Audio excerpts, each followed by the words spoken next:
Shalom Bapak Ibu sekalian. Mari kita baca Alkitab hari ini.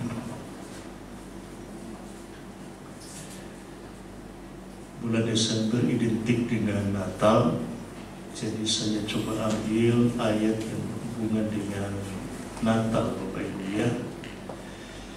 Lukas 1 ayat 30-31, mari kita baca bersama. Lukas 1 ayat 30 ayat 31.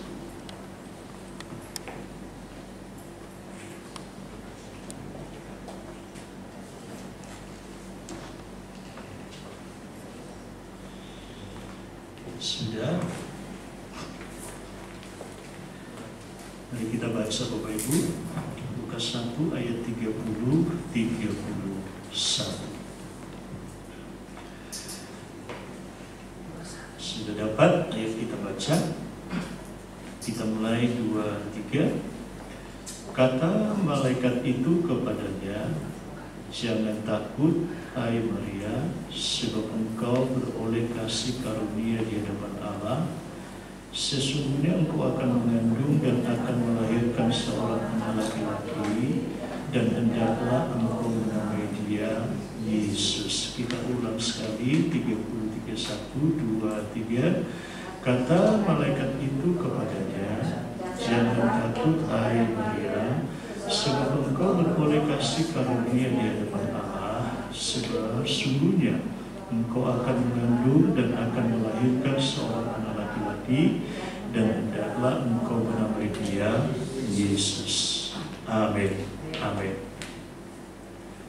Bapak Ibu, saya tidak berbicara mengenai keseluruhan dari pembacaan ini, tetapi saya ingin mengambil pesan yang penting dari ayat ini untuk kita malam hari ini.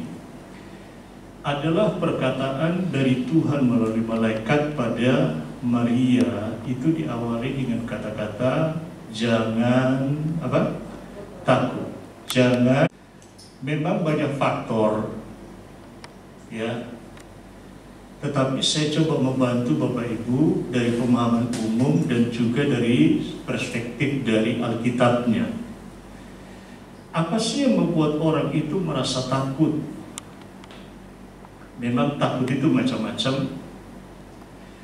Tetapi saya coba ambil barangkali yang prioritas. Yang sering kali membuat orang itu merasa takut adalah ketidakpastian. Sudah dewasa,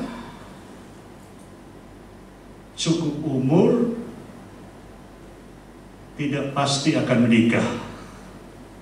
Sudah selesai sekolah, tapi tidak pasti mendapatkan pekerjaan. Nah, ketidakpastian seperti ini bisa menimbulkan rasa takut. Kemudian selain ketidakpastian, berita-berita yang tidak jelas. Kalau yang umum kita dengar selama masa kampanye dulu, bahkan sampai sekarang, berita-berita yang tidak jelas ini ada kaitannya dengan hoax gitu ya Bapak Ibu. Saya masih teringat beberapa tahun yang lalu ketika Menteri Informatika ini tidak mensteril gitu ya, memblacklist konten-konten tertentu. Saya masih ingat dulu banyak video-video tentang pembantaian, betul tidak Bapak Ibu? Wah, itu bagi saya itu melihat itu ya, waduh, ini kalau terjadi di Indonesia gimana gitu ya. Nah, jadi itu belum tentu kebenarannya seperti itu gitu. Tetapi itu sudah bisa menimbulkan rasa takut yang luar biasa ya. Nah, kemudian kalau kita ambil dari perspektif dari Alkitab, apa sih yang membuat seseorang itu menjadi takut?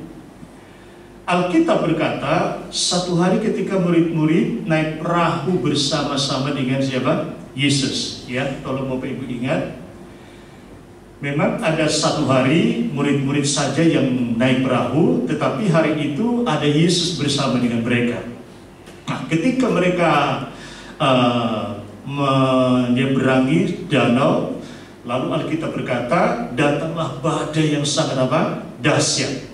Nah, ketika datang badai yang sangat dahsyat, maka mereka panik, tidak bisa berbuat apa-apa untuk menolong.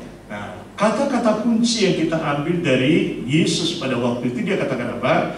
Mengapa kamu begitu takut? Ya kan? Tapi tidak berhenti sampai di situ. Mengapa kamu tidak percaya?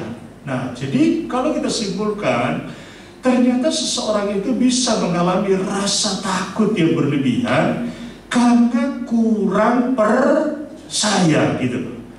Jadi selain ketidakpastian, selain berita-berita yang tidak jelas, ternyata dari sisi Alkitabnya berkata karena kurang percaya pada Tuhan gitu ya. Nah, itu bisa membuat seseorang menjadi takut. Kemudian apalagi yang bisa membuat seseorang menjadi merasa takut? Ya, kalau dilihat dari cerita mengenai murid-murid dengan Yesus di perahu, Bapak Ibu, kan sudah jelas ada Tuhan di perahu. Halo? Siapa percaya Immanuel, Tuhan menyertai kita, Dia tinggal bersama dengan kita. Nah, tetapi kenapa kok kita terus mengalami rasa takut yang berlebihan? Ya. Nah, alasannya adalah yang membuat kita menjadi takut, ya kan? Membiarkan Yesus tidur gitu. Bisa nangkep maksudnya? Artinya tidak melibatkan Tuhan dalam hidup. Ya, Yesus ada di perahu, tapi mereka sengaja membiarkannya tertidur. Ya, nah seringkali juga ini menjadi pengalaman hidup saya, itu juga menjadi pengalaman hidup Bapak Ibu. Sesungguhnya Dia ada bersama kita, Dia tinggal di dalam kita. Memang bukan Yesus, tetapi Roh Kudus menunggal dalam kita. Tetapi ketika menghadapi sesuatu yang sangat mungkin membuat kita terpojok, terjepit, sepertinya kehabisan akal, jalan buntu, begitu, kita tidak menyadari bahwa sesungguhnya ada pribadi penolong yang sempurna bersama dengan kita. Nah, kita tidak sepertinya apa ya Bapak Ibu ya? Barangkali kalau suami istri di rumah itu, ya komunikasinya itu pasif gitu ya, komunikasinya tidak aktif gitu ya, tidak ada keterbukaan. Nah, Bapak Ibu sekalian, itu bisa membuat kita menjadi menimbulkan rasa takut yang sangat berlebih-lebihan seperti pengalaman daripada murid-murid ini. Nah, kemudian apalagi yang membuat seseorang itu bisa menjadi takut Bapak Ibu? Selain membiarkan Yesus tertidur, artinya tidak melibatkan Tuhan dalam segala perjalanan hidup. Yang berikut adalah, tolong lihat Bapak Ibu, merasa mampu. Halo? Merasa kuat. Saya masih muda, saya masih sehat, ya kan? Pekerjaan saya bagus, apalagi mungkin keuangan saudara juga berkata, oh saya lebih dari cukup, ya kan? Semua serba memadai, ya kan? Lalu kita mulai merasa apa? Merasa mampu. Bapak Ibu,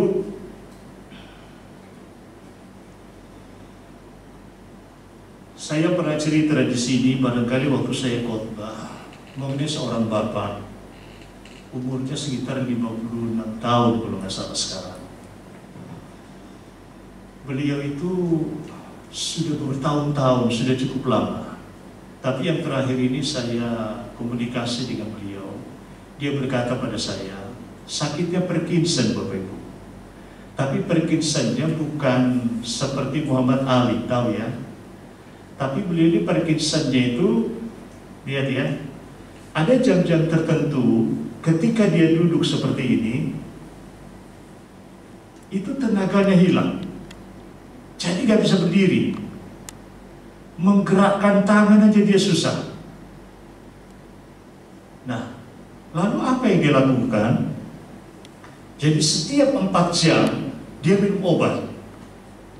Setiap 4 jam minum obat. Nah lalu dia katakan pada saya, Pak Ishak, yang sangat mengkhawatirkan, mencemaskan, membuat saya takut, kalau dosis obat yang saya pakai ini sudah mentok. Tahu maksudnya mentok? Nah, ternyata belakangan ini Bapak Ibu, kelihatannya dosisnya juga sudah mentok.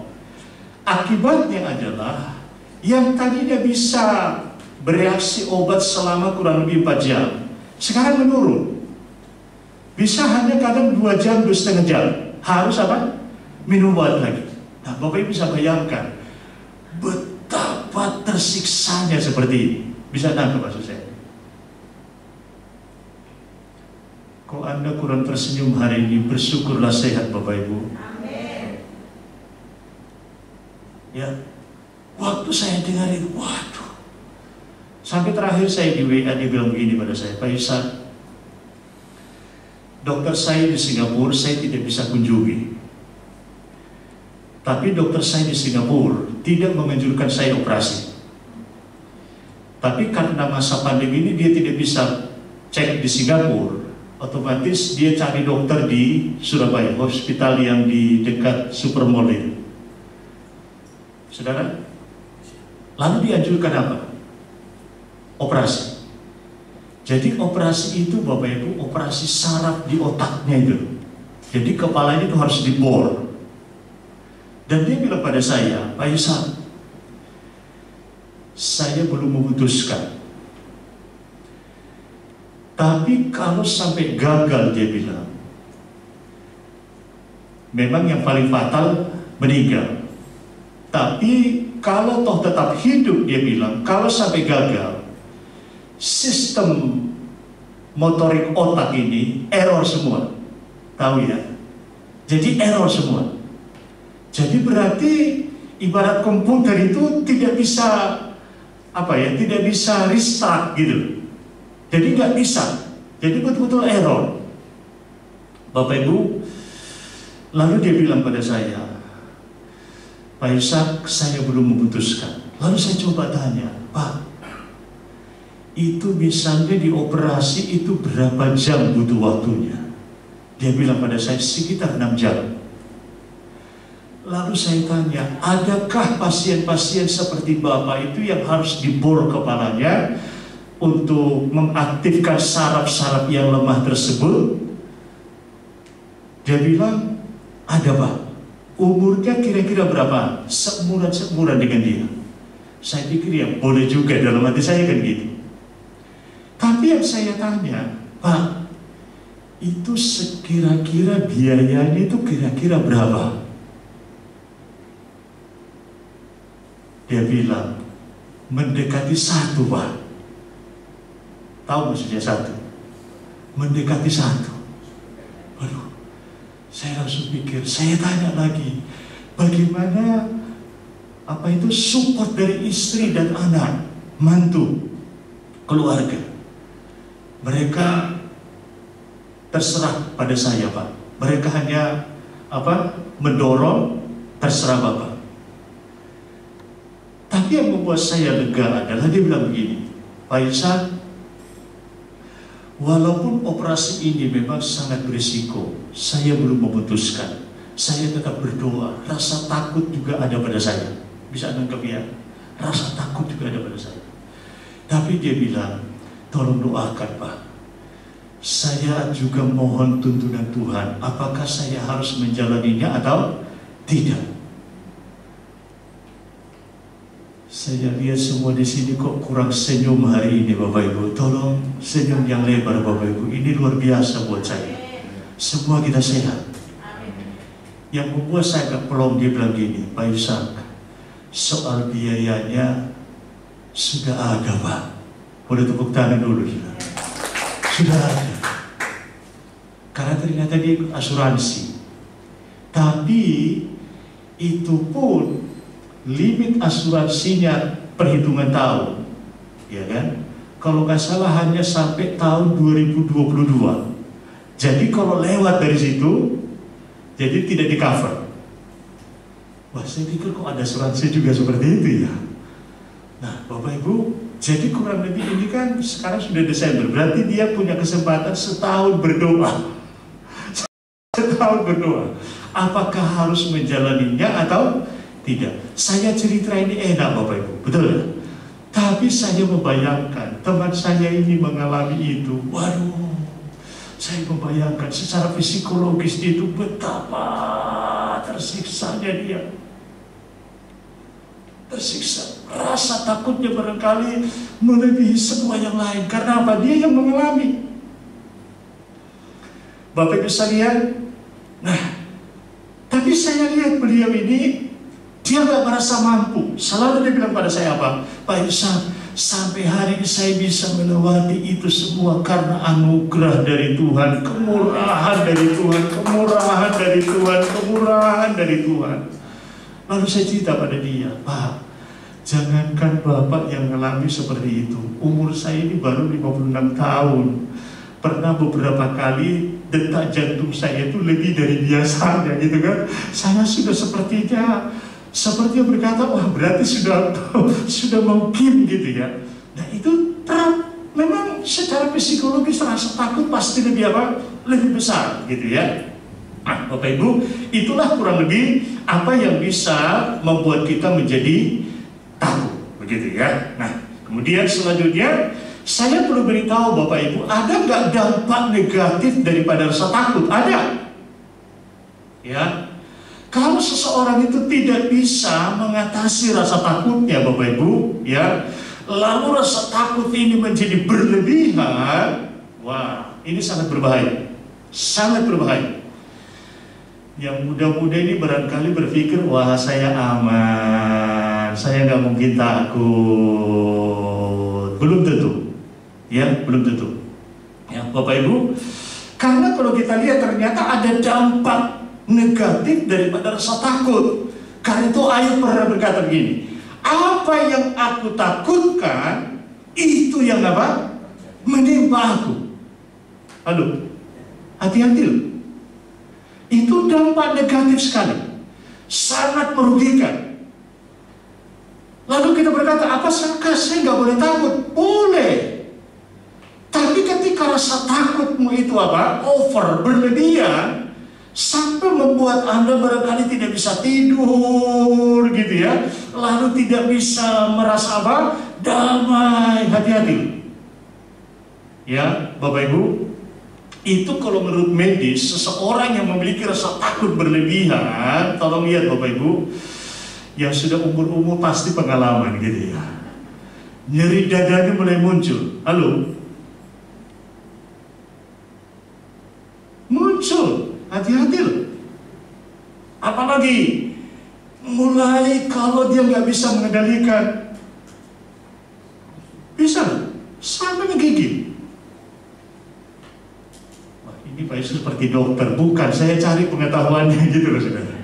Ya, saya bukan dokter. Ya, apalagi mulut terasa kering.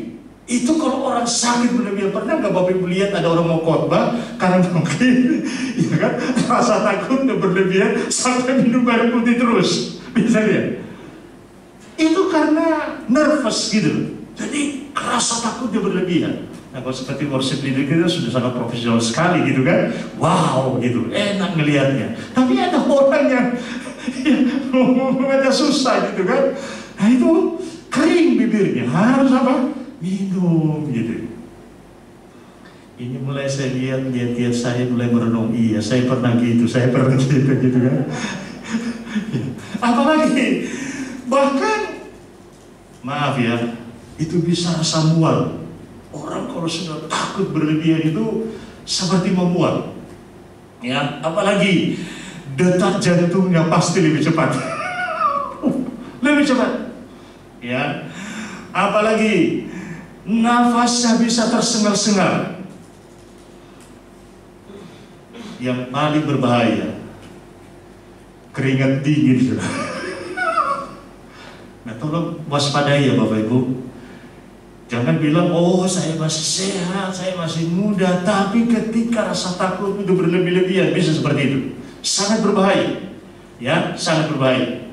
Nah, jika ketika rasa takut ini ekstrim dan terus berkepanjangan, bukan hanya membahayakan kesehatan Bapak Ibu, tetapi bisa membunuh.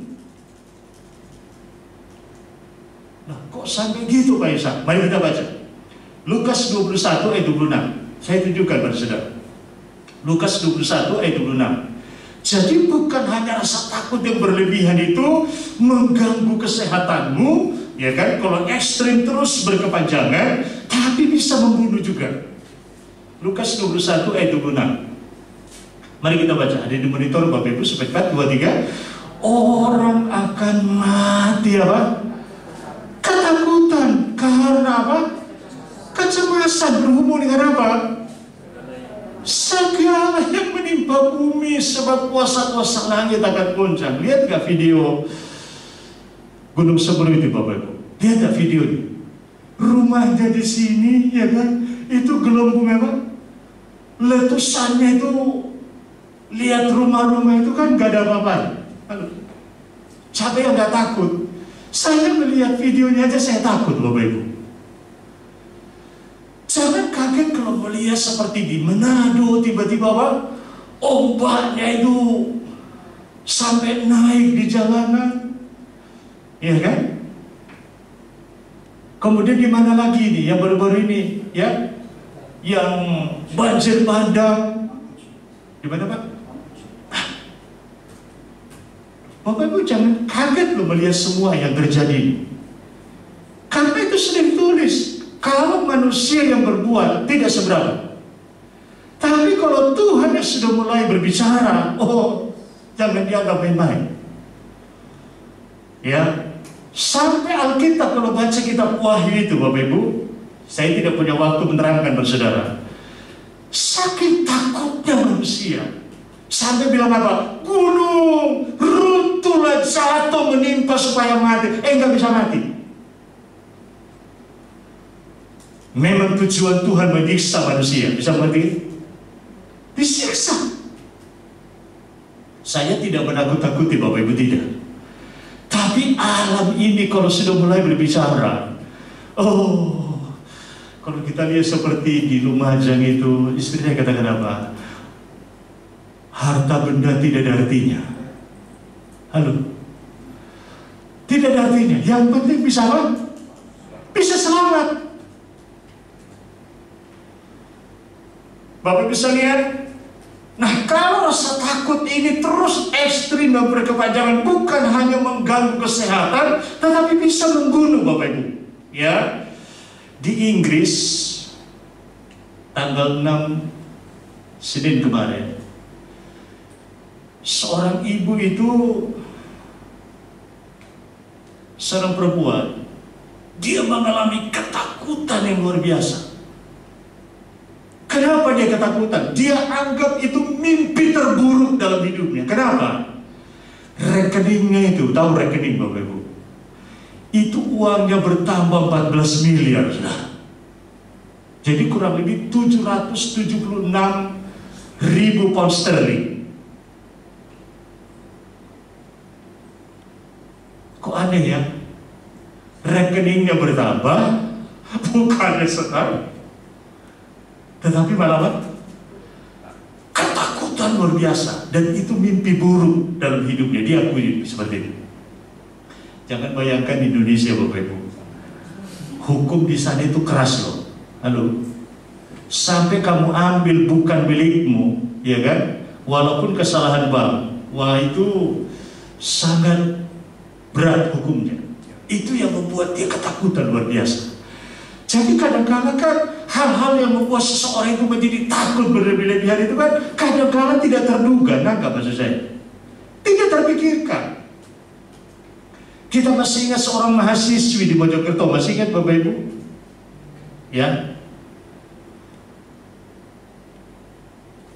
saya pakai aliasnya ya, NWR ya Bapak Ibu. Umurnya itu 23 tahun loh saudara. Kenapa kok dia sampai seperti itu, mengambil jalan pintas seperti itu? Di media sosial dia tulis ungkapan hatinya, betul dah? Sampai papanya di kuburan juga dia omongi, sampai dia omongi pada mamanya, ngomongi pada keluarganya, omongi pada seperti Komnas apa gitu, dia mengadu yang urusan perempuan. Barangkali dia tidak mendapatkan satu support yang baik, sehingga dia mulai rasa takutnya berlebih-lebihan. Bayangkan 2 kali dipaksa menggugurkan kandungan, saudara. Yang terakhir sampai pendarahan hebat luar biasa. Bapak Ibu, tolong kita jaga anak-anak kita dengan baik. Memang saya selalu berpikir begini, memang orang-orang muda itu kan pikirannya nggak panjang gitu. Apalagi tidak ada pembekalan seks dari orang tua. Itu memang sangat kelihatannya mereka semangat pada awalnya, tetapi karena secara mental gak siap, nah seperti ini jadinya. Sangat berbahaya. Nah, ini akibat daripada apa? Rasa takut yang ekstrim, Bapak Ibu. Sehingga lupa semua, betul tak? Lupa semua menjadi gelap. Akhirnya apa? Jalan pintas pun dilalui. Nah, itu akibatnya. Saudara dikasihi Tuhan, ada dampak-dampak yang negatif yang lain yang bisa kita lihat. Misalnya kalau kita belajar, ternyata Tuhan itu ingin melihat ada keberanian, bukan rasa takut yang berlebih-lebihan pada kita. Setuju katakan amin? Kenapa? Karena Tuhan itu memang Dia yang menciptakan kita. Dia tahu mana hal-hal yang merugikan untuk saya, untuk saudara, mana hal-hal yang sangat menguntungkan untuk kita. Dia tahu. Kan itu kalau Bapak Ibu belajar mengenai Gideon, waktu mereka mau memerangi bangsa Midian, kalau nggak salah ya Pak ya. Dia bawa pasukan itu jumlahnya besar loh saudara. Gideon membawa pasukan itu berapa? 32.000 orang. Bayangkan 32.000 orang pasukan. Ya. Tapi Tuhan katakan apa? Terlalu banyak. Terlalu banyak. Karena Tuhan lihat ada mereka-mereka yang tidak siap bertempur. Halo. Ada mereka-mereka yang tidak siap berperang. Orang-orang penakut tidak akan siap menghadapi 2022. Bisa berarti katakan apa? Gak siap. Kalau tahun ini kau akhiri dengan apa? Rasa takutmu belum bisa dikalahkan, belum bisa diatasi. Saya khawatir 2022 Bapak tidak bisa eksis. Harus kita menang dari ketakutan. Setuju katakan amin, saudara. Harus. Karena Tuhan katakan pada Gideon, ayo katakan pada mereka, siapa yang takut, siapa yang gentar, suruh apa? Suruh mula. Orang-orang seperti itu gak siap bertempur. Orang-orang seperti itu tidak akan bisa jadi pemenang. Pasti jadi pecundang, pasti menjadi orang-orang yang kalah. Doa saya semua kita yang hadir malam ini bukan menjadi orang-orang yang kalah, bukan menjadi pecundang, menjadi orang yang berkemenangan bersama dengan Tuhan. Suruh mula. Wah itu Tuhan itu keras loh saudara. Dari 32.000 tinggal 10.000 saudara. Berarti berapa? 22.000. Karena memang iblis itu strateginya itu untuk membuat keadaan manusia itu menjadi apa? Menjadi orang-orang yang sangat lemah itu apa? Dia berbagai macam cara dia pakai untuk menakut-nakuti manusia gitu loh saudara. Hati-hati loh Bapak Ibu. Jangan-jangan kamu kerjakan ini gak berhasil. Jangan-jangan kamu usahakan ini gak berhasil. Jangan-jangan sehingga timbul keraguan-raguan, timbul keraguan-raguan, timbul keraguan. Akhirnya apa? Udah diam aja. Hati-hati. Iblis itu jagonya menakut-nakuti. Saya mau beritahu, Indonesia ini pun sepertinya sedang dikerjai oleh iblis dengan cara seperti itu. Tapi saya mau beritahu pada saudara, jangan dengar, amin. Jangan peduli. Memang dia berusaha menakut-nakuti. Ya, memang itu pekerjaan ini dari dulu. Ya, hati-hati. Ya, Bapak Ibu. Nah, sekarang kita lihat, kalau memang ada dampak negatif daripada rasa takut, ada nggak dampak positifnya? Halo?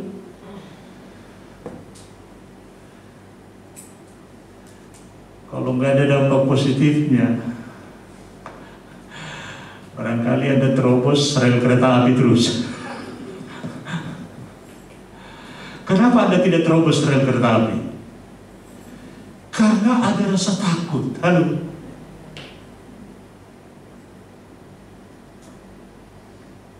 Berarti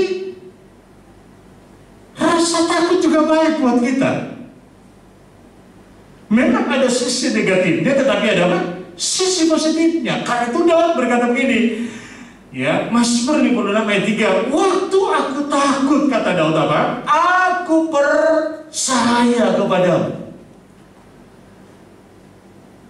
Saudara yang dikasihi oleh Tuhan, rasa takut bisa menjadi kekuatan dengan mengubahnya menjadi keyakinan. Ulang lagi, rasa takut bisa menjadi kekuatan dengan mengubahnya menjadi keyakinan, semangat, tindakan, motivasi untuk waspada terhadap bahaya. Katakan amin, saudara.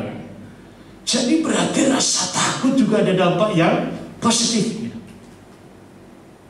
Satu hari di Amerika, Colorado, ada seorang ibu. Mereka liburan di daerah hutan, Bapak Ibu, dengan dua anaknya. Nah, anaknya ini yang sekecil masih 5 tahun, saudara.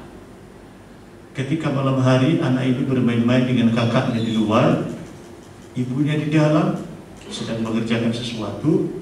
Dia dengar teriakan anaknya, menjerit begitu.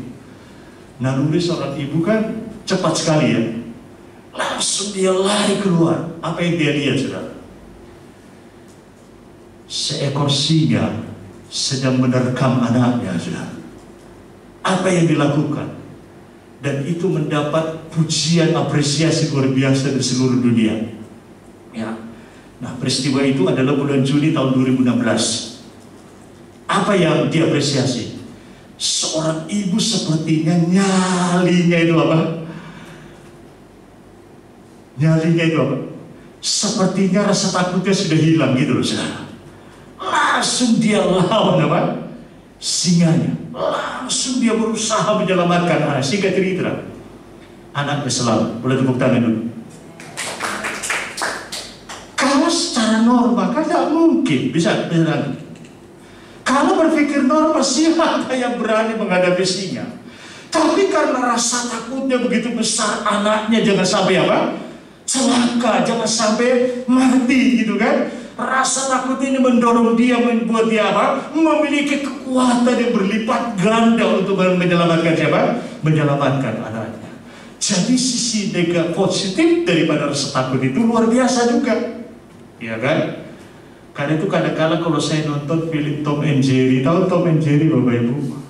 Iya kan? Dipelonco terus di badan besar gitu kan, saudara? Padahal kecil. Tapi karena dia kecil, dia berusaha gitu. Ya, saya berdoa semua kita di sini mengakui kita kecil, hanya Tuhan yang besar. Kita bergantung pada Tuhan yang besar sehingga kita mampu melakukan segalanya. Katakan amin, saudara. Nah, Bapak Ibu, yang terakhir yang saya mau sampaikan pada saudara, kalau memang kita sudah tahu apa yang menyebabkan kita mengalami rasa takut, dampak negatifnya sudah, dampak positifnya sudah, Bapak Ibu, bagaimana cara mengatasinya? Maksudnya cara mengatasi rasa takut. Tolong lihat Bapak Ibu, barangkali dari semua yang hadir di sini, selama kurang lebih 2 tahun ini, saya orang yang paling memiliki rasa takut yang besar barangkali. Karena apa? Buat saya tidak mudah. Barangkali Bapak Gembala juga yang membalakan kita di sini tidak mudah juga selama kurang lebih 2 tahun. Siapapun akan berkata, melewati 2 tahun ini tidak mudah. Benar ya Bapak Ibu ya? Tidak mudah. Rasa takut kita pasti ada. Tapi terbukti kan yang kita takutkan tahu gak terjadi. Halo, semua baik-baik saja. Amen. Semua tetap makan yang baik. Wah, saya lihat di sini malah tambah gemuk-gemuk semua. Karena kebanyakan di rumah makan tidur gitu loh, saudara. Ya. Nah, Bapak Ibu, ini berdasarkan polling ya, tahu polling ya. Ini saya beritahu polling sedikit pada saudara. Mengenai pendapat umum, polling pendapat umum mengenai ketakutan manusia. 40% berkata orang ketakutan pada sesuatu yang tidak pernah terjadi. Tolong ingat ya. Jadi persentase paling besar itu 40%. Orang takut pada sesuatu yang tidak pernah terjadi. Padahal sudah ditakutkan, tapi terbukti tidak terjadi gitu. Jadi 40%. Kemudian 30% orang ketakutan akan pengalaman masa lalu. Ini bukan kata saya, ini kata yang melakukan survei. Ya. Kemudian 12% orang ketakutan akan perkara-perkara yang remeh. Saya nggak tahu perkara-perkara remeh itu apa, gitu ya. Mungkin tiba-tiba ular masuk di rumah, kita nggak tahu dari mana datangnya, gitu ya. Tiba-tiba dengar ada gelas yang jatuh di belakang, kok nggak ada apa-apa di belakang, tiba-tiba gelas jatuh, barangkali yang remeh-remeh seperti itu, gitu. Ya, 13%. Oh, sorry, 12%. 10% orang ketakutan akan sakit yang berbahaya. Barangkali seperti pandemi COVID ini, seperti ini. Jadi 12% orang menjadi takut karena penyakit yang dianggap berbahaya. Tapi saya memberitahu pada saudara, Omikron apa segala macam namanya, ya kan? Sebut apa saja namanya, percayalah engkau tetap baik-baik saja. Ya.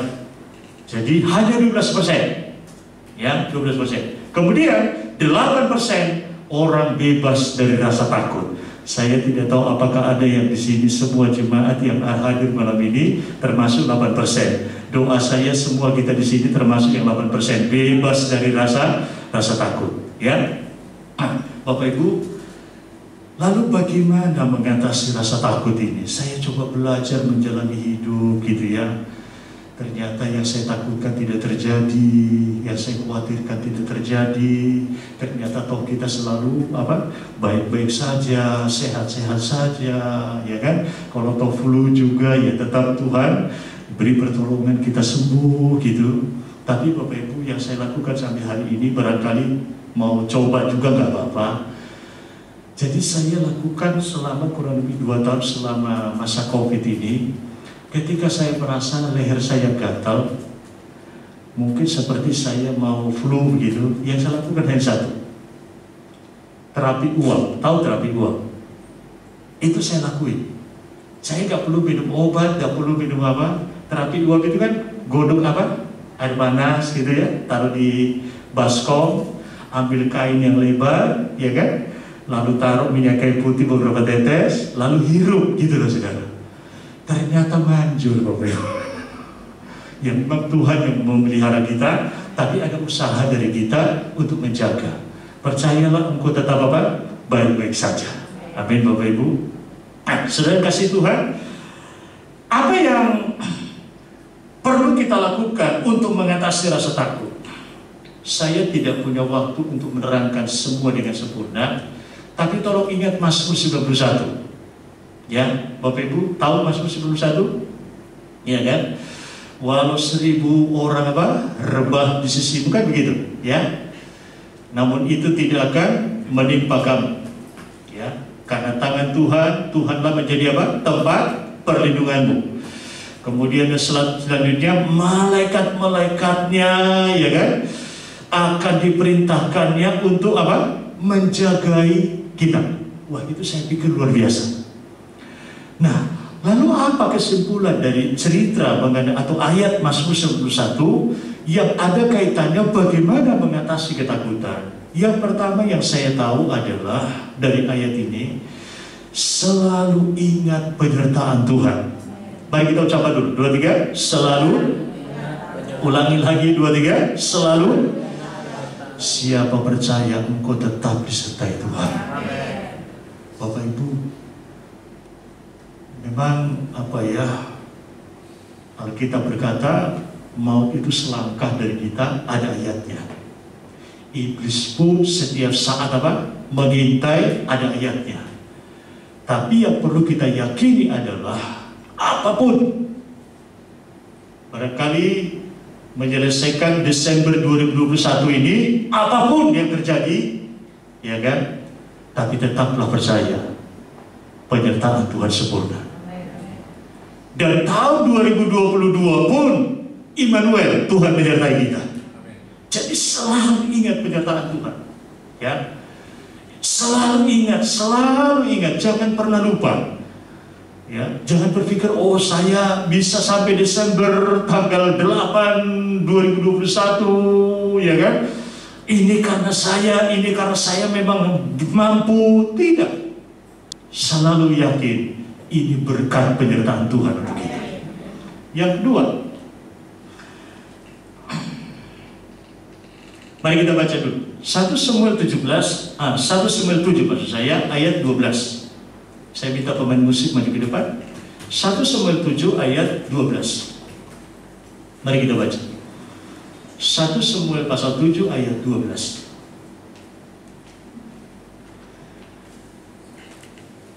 1 Samuel pasal 7 ayat 12. Ya.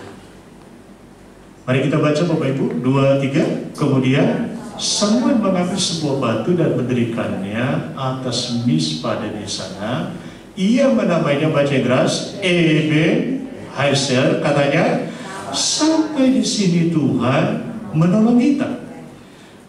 Bapak Ibu, bagaimana mengatasi rasa takut? Yang kedua, renungkan kebaikan dan pertolongan Tuhan. Ulangi ya, renungkan kebaikan dan pertolongan Tuhan. Kita kan sering menyanyikan lagu ingat kasih-Nya, betul?